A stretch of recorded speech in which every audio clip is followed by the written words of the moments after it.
Liz Swaine is standing by, Executive Director, Downtown Development Authority. Miss Liz, how are you today? Good morning, sunshine. You said that to Matt, and he's freaked out because of all the things. I don't know if you've never been in studio, so I don't think you've met Matt.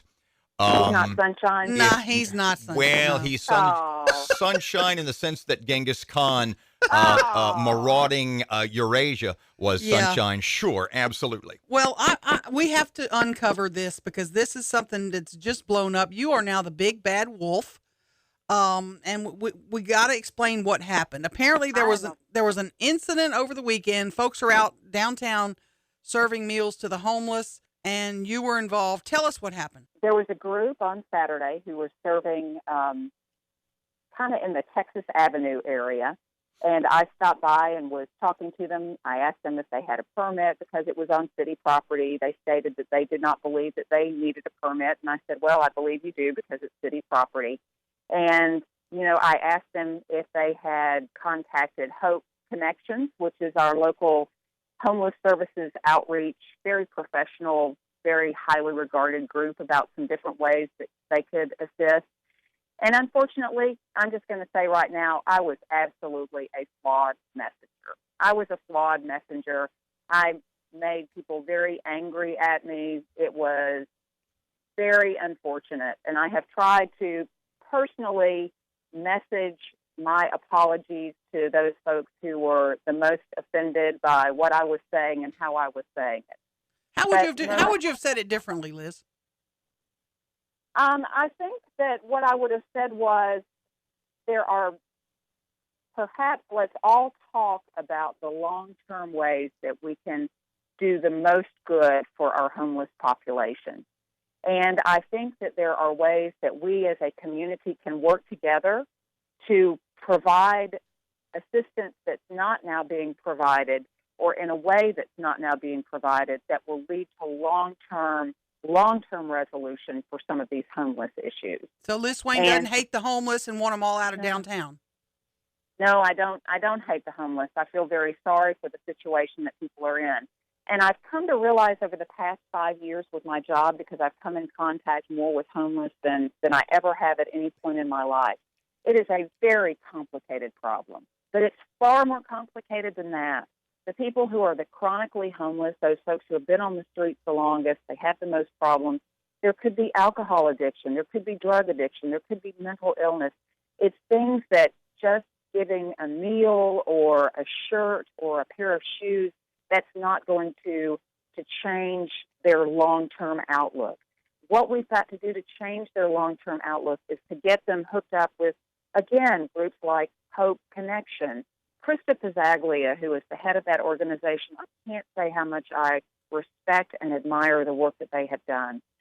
She's been part of the homeless outreach in different ways for 10, 15 years, maybe longer.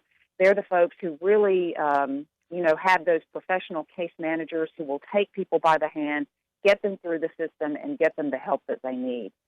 Miss Liz, was the people that were down there this past weekend that you had the little confrontation with, is it their goal at all to help these people long term? I mean, a lot of times somebody does need a cup of coffee or a bowl of soup or a shirt, and I mean, you got to solve the little ones' problems before you tackle the big ones, right? Well, I think that if you Krista wrote a really interesting response, and one of the things that she said in her response, and she has told me this many, many times before, is that one of the ways that you engage those people who most need your help, the people who have maybe the mental illness, the drug addiction, the alcohol addiction, they're not looking for help. They're not going to go seek out help. They're living in a very difficult situation, and you need to go to them, and the way you get to them is perhaps through food and through a pair of shoes. And she says if all of their needs are being met on the street, then her organization and others like them will never have the opportunity to get them in the system, to get them clean, to get them sober, to get them the services that they need. And so that's why she says it's so very devastating for their goals to have so much free food and free everything when that's how they try to get people to come to them. But there's to going to host, be if there's that going to makes be a sense. segment of the population, drug addicts, etc., who are never going to go to her. They're just not. They're looking to get high, and maybe they want a Right. meal. And the street corner feedings or church feedings are the way they're going to have to get their food.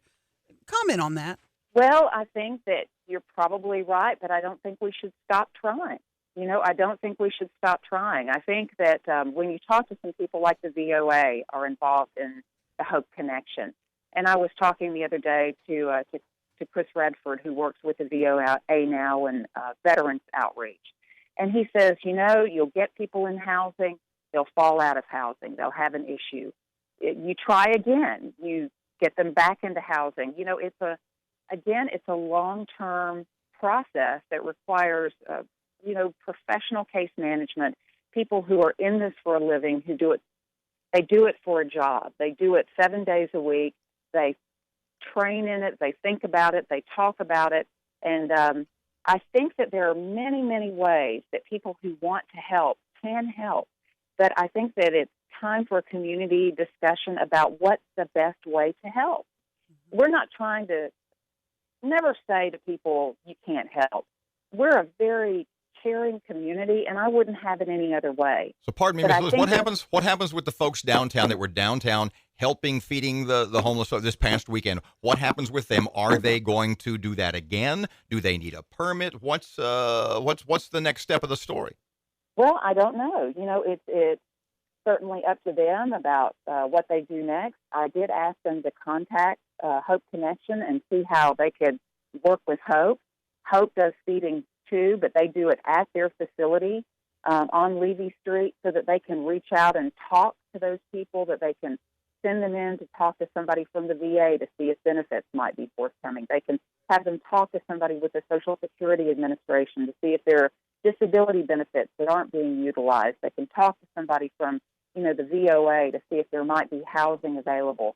So they try to embrace them with the different outreach that they provide. And I was talking to the group and I said, you can work with Hope for the Homeless on if feeding is what you feel led to do, then they need help with feeding at Hope Connection. So we're not trying to say that people should not do what's in their heart, but let's do it in the smartest possible way so that we're bringing forth the best possible outcome. Liz Swaine, Downtown Development Authority, I thank you for being so candid this morning. We appreciate your time.